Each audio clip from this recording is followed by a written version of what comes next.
Have you ever wondered where your food is being processed from, or what chemicals are on your plant-based foods?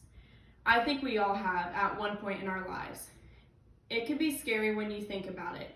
If we dig deep into thinking about it, when we buy our fresh foods from the market, we don't know what chemicals, soil, or fertilizers that our food is going through.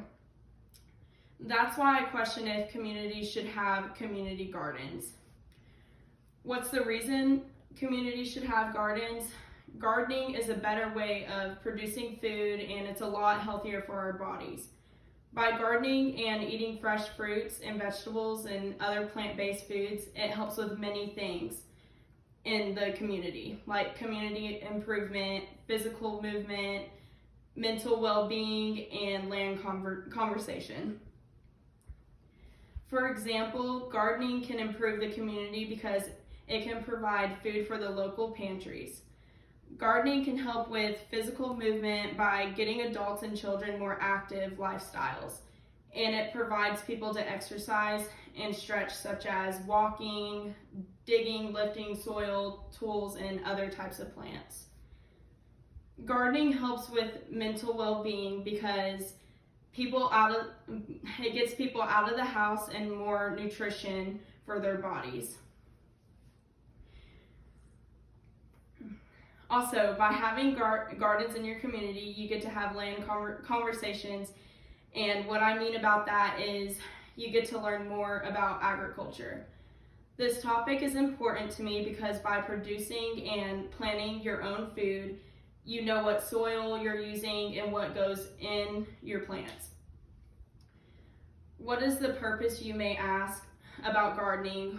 Well, there are a few things. For example, people can access to fresh foods for the communities when communities lack fresh fruits and vegetables.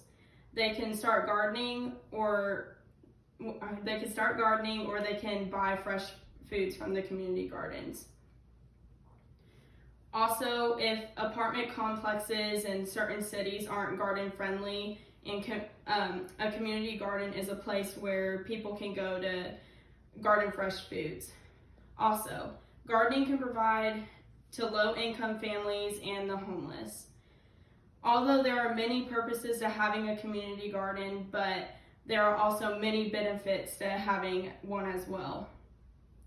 It improves people's dietary habits by planting your soil, fruits, your vegetables, and you know what's in your fresh foods, and you know that there's no toxins or chemicals in your garden. Fresh foods are a way of staying green. Most people that garden are trying to change their eating habits, and what I mean by that is they're trying to switch to a healthy lifestyle plan. By planting your food, it makes you appreciate your food more, and it will help you stay away from all the processed foods. It helps with health and wellness, and it is an access of fresh foods, and it helps with expenses of food, and it can prevent chemicals in your food. It helps dietary habits, and it increases better food intake. I have always thought that gardening, our food is safer and it's healthier, and it has many other benefits for the community. It helps with physical health, mental health, and mental relaxation, and it also helps with food production knowledge. But to have all these great benefits from a community garden, you have to know how to start and use a community garden.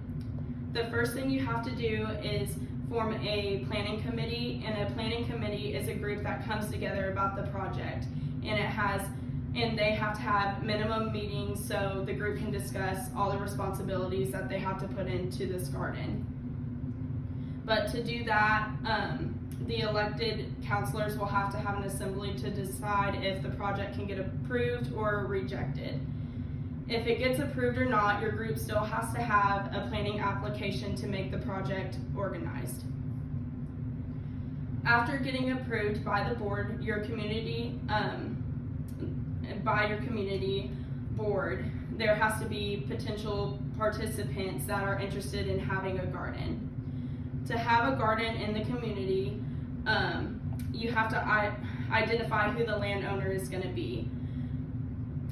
The landowner has to sign a lease or an agreement for the community, which allows people to have the garden for a certain amount of time. Whoever decides to participate in the community garden, the garden has to at least have 6 hours of sunlight for the fruits and vegetables. Also, if you're a part of the committee for the community, the garden like as a whole, the people have to make sure that the garden gets water, and they have to make sure that the soil gets tested during the fall time to check for nutrients and heavy metals. Today I discussed community gardens, and by explaining why it's a great idea to garden. I list the purpose of having a garden and the benefits the community can get from it. I also explain how to start and use a community garden. I have listed many benefits and reasons for why it's imperative to have a community garden. Gardens and communities are something that the public can benefit from in many ways.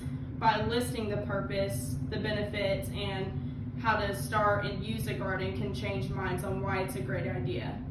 And I'm an advocate for this topic that I picked because I believe it's very important and it's a good idea for communities to take into consideration. Thank you.